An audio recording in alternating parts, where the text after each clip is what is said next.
Hello everyone, welcome to another great adventure over here on RJB Wildlife. On this adventure, we are here at the San Diego Zoo where I'm going to be giving you the State of the Zoo update. So if you're ready for another great adventure, let's go.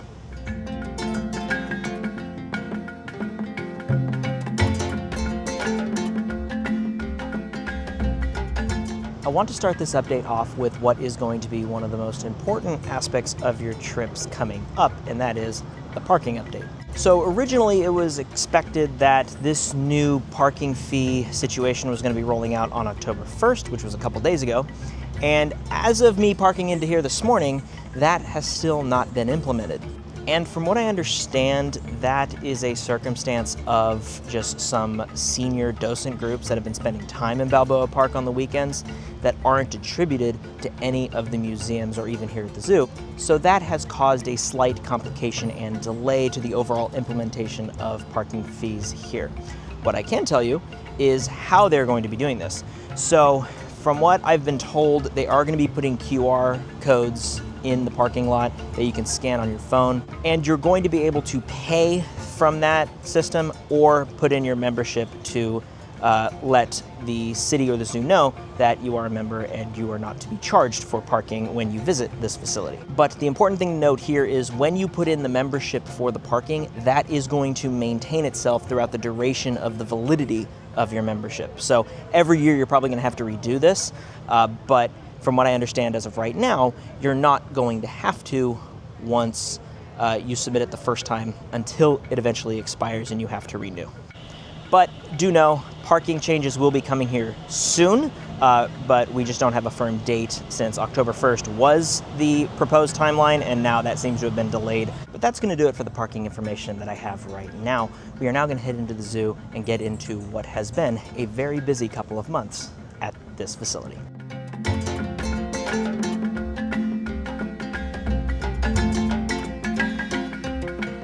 We are now over here in Wildlife Explorers Basecamp, where there's a couple things I want to bring up, specifically as it pertains to the two buildings, Spineless Marvels and Cool Critters. In the lower level of Spineless Marvels, the habitat that had the Goliath stick insects is still vacant. It is unknown what they're going to be putting in there. But not only that, the children's stick insects that were right next to the Goliath stick insects were replaced with giant leaf insects, which, if you remember, they used to be up in the upper level, kind of by where the bees are. So really cool to have that species back, but we did lose a couple of species. Now a lot has changed in the lower level of Cool Critters. The Amazon milky tree frogs have been removed in favor of another axolotl, so now you have the albino white axolotl and the black one. But not only that, it does appear that the sunburst diving beetles have been removed across from the axolotls, and the green anaconda was also pulled from the habitat across from the salamanders. Now, in the anaconda's case, they were working on that corner habitat in the reptile house, which we're about to get to. So it is unclear whether or not the giant anaconda is going to be in here, or I should say green anaconda is going to be in here, or if it will be making its return to the reptile house. So in time, we'll be able to see what happens there.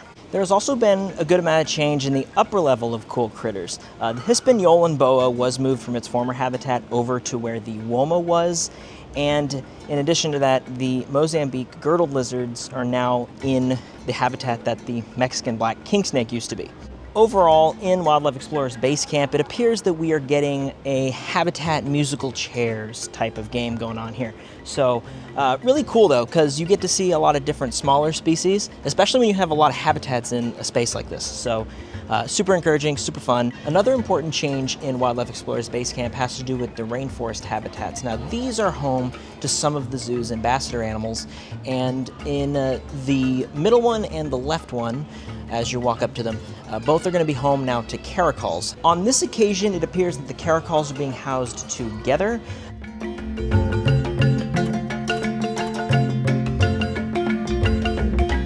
I would be remiss if I didn't remember to acknowledge one of the most important parts of October, and that is Kids Free October. During the entirety of the month of October, kids 11 and under do get into the zoo for free, and not just the zoo, they get into the safari park as well.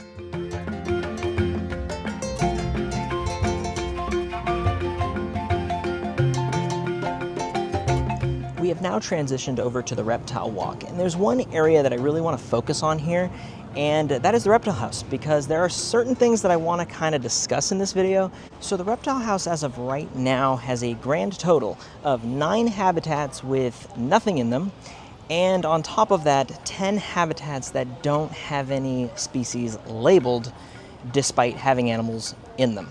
And the only reason I'm really pointing this out is because in my time walking around that area, I hear a lot of kids wondering what is in those habitats. And typically, you know, if you're a parent, you got the cheat sheet, you look in front of you, and you don't have it. So you can't really provide that answer for your children. And I think that's somewhat of a shame. But hopefully in time they can fix this. It does seem like a pretty easy swap. I will say, however, the Gray's monitor did return to one of the corner habitats, which is great, and the Henkel's leaf-tailed geckos also made a return on the front side of the building next to the Mertens monitor.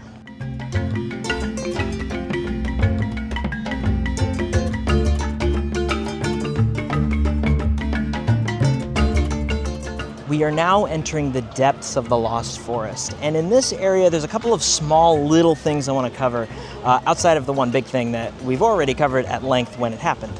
So the Lost Forest has its own game of musical habitats going on, specifically here in Monkey Trails with the habitats you can actually see behind me.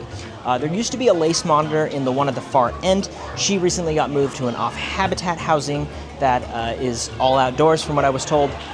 The Amazon milky tree frogs that were in Cool Critters are now here. They are in with 3 emerald tree boas. And there is a blackhead python that will be moving into the habitat that the lace monitor was in due to a space expansion. So some really cool developments going on in this space. And in what is probably the most neglected spot here at the San Diego Zoo, I'm of course referring to the aviary trail. And on this trail, there was actually a really prominent addition made in the form of the Kagu, which is a very interesting and unique species of bird from the island of New Caledonia. But this animal is not only found here at the San Diego Zoo. You can also see this bird over at the safari park next to the Hidden Jungle Aviary. So it's really cool that we're able to get this bird here at the zoo, especially since it's special enough to get its own unique sign, which kind of embodies the old 90s style of the San Diego Zoo's educational material. So if birds are your thing, I would highly recommend going down the aviary trail. It is a little bit old in comparison to some other spots here in the zoo, but you do get a look at some unique species of birds, such as some birds of paradise and the Guam kingfisher. And that brings me to another little update here in the Lost Forest, something that I've kind of been teasing over the course of the last year, and that is the Owens Aviary, which is nowhere close to opening. And it is a fairly large structure at that. So it's going to take some time to get this thing going. It has been upwards of almost 2 years of this thing being closed. So a little bit of a surprise development down here in Tiger River. They have done a little bit of pavement work on the slope that takes you down to the Fishing Cat, and they are working on the aviary next to the Siamese crocodiles. With this, the Fishing Cat is not on habitat. Once this project is completed, we should see the Fishing Cat back on habitat. But again, this is just a small little project, so nothing to be too concerned about. So we are now over here at the okapi habitat in the Turi Forest section. And we're over here because the baby okapi that was born about a month ago is still in the hiding stages. In fact, she's right here in this first cave if you come over to the habitat, the one closest to the guest path. And when mom's typically in the back by herself, this is where the baby typically hides. Now, I have seen the head moving around in the cave, so it might be about time for the baby to get up and start nursing. This is a couple times a day, so whenever you do actually see the baby okapi at this stage in life out and about, consider yourself lucky, because it's one of 2 or 3 times in the day that it will be active. But as of right now, it's just resting. If you do want to see a full video detailing the first complete day of life for this individual, you can just check right here at this title card.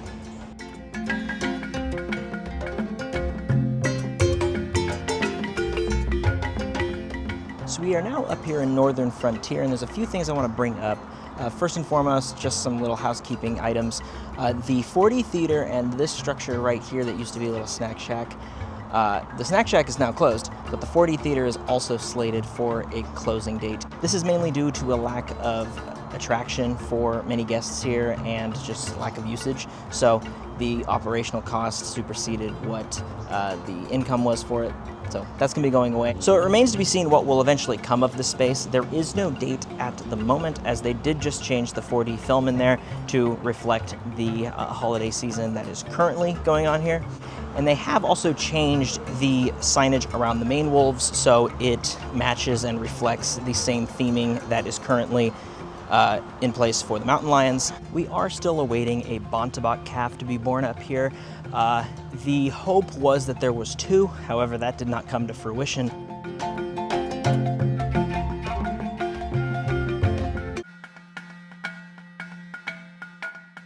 So we are now up here in Polar Bear Plunge, and we just discovered a pretty exciting development, as this is the clearest the polar bear pool has been in months. I do know they've been working really hard in getting the filtration system fixed in here. In fact, for the last several months, going into like February, January, I want to say, they were draining this pool every week and trying to get it as clear as possible as the filtration was being fixed and renovated. So I did just receive confirmation. The filtration system at Polar Bear Plunge is officially fixed. With this, they actually have the waterfall going in the back as it cascades into their pool, and the jets are also active as well. However, they will be installing a new ice box over here by the Keeper Talk area. And with the filtration fix, they've also started to pump water into the Arctic aviaries pool, which was an area that they used to put coastal birds in. The zoo also added a couple of Southeast Asian and even Asian birds to the aviary that used to have the black-billed magpie. Some collared lories are now in there, and a pair of Himalayan monal pheasants are also in that aviary.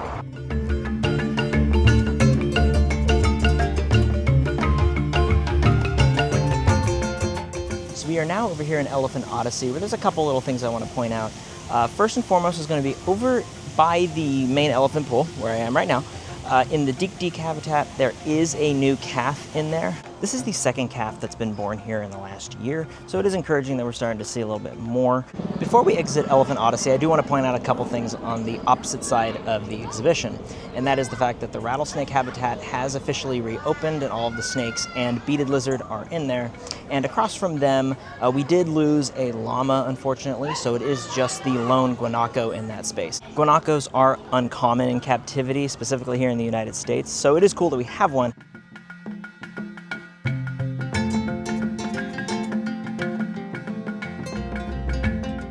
We are now in the zoo's best exhibition, that of course being Africa Rocks. And there's a couple things of note here that I mainly want to bring up, but I do want to start off here with the baboon babies. They are as mischievous as ever. They've been playing around with each other, but they're also growing up pretty quick. So if you want to see them, come by as soon as possible.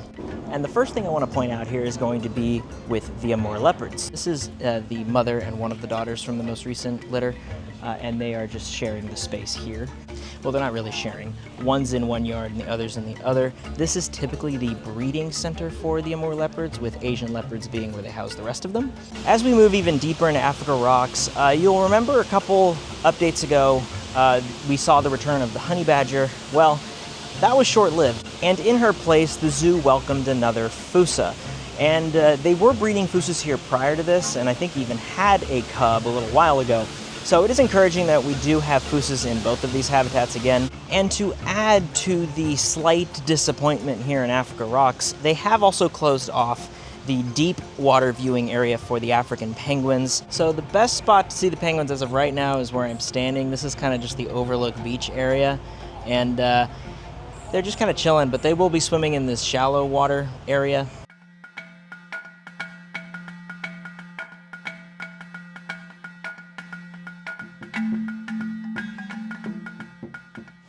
So there's not a lot going on in Asian Passage, but in Sun Bear Forest there was a slight development. There is a new mandrill over here in Sun Bear Forest. His name is Asoki.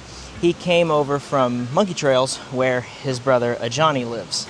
The main reason for this is because the two brothers started to have altercations due to the maturation of Asoki, so they had to be split up. And one area where they had some African primates for whatever reason was Sun Bear Forest. So that's about all there is to really report here. Asian Passage has been pretty quiet as of late, and with moves like this, you start to wonder about the future of this area.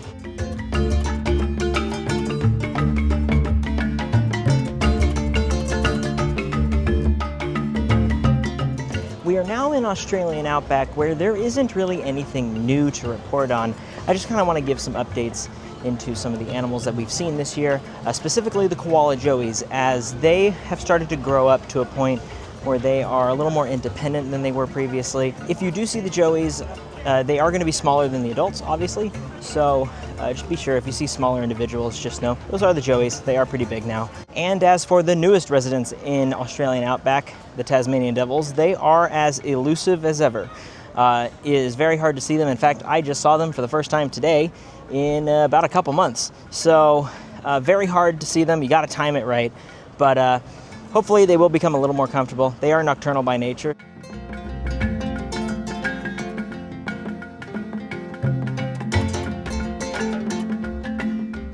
So we are now over here in Urban Jungle, and in the giraffe habitat where they've actually built this new shade structure, that appears to be for just some expanded feeding areas. The timing for that project seemed a little strange, given that as of last week when we did the Elephant Valley update, we are about probably 1 year away from Urban Jungle and Bear Canyon actually going away. I will also mention that in the giraffe habitat, we do have a Nubian Summerings gazelle calf in this yard.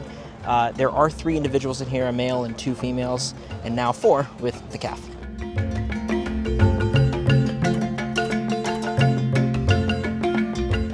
And of course, during this time of year, it is HalGLOWeen here at the San Diego Zoo. This event features a flurry of entertainment, including some shows and a lot of different food options that are sprinkled around the park.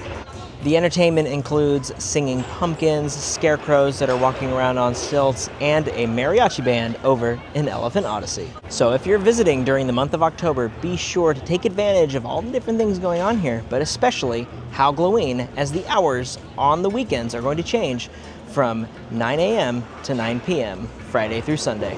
And we are the Glow Girls. Gordon, I thought you said I got to introduce us this time. That's going to do it for today.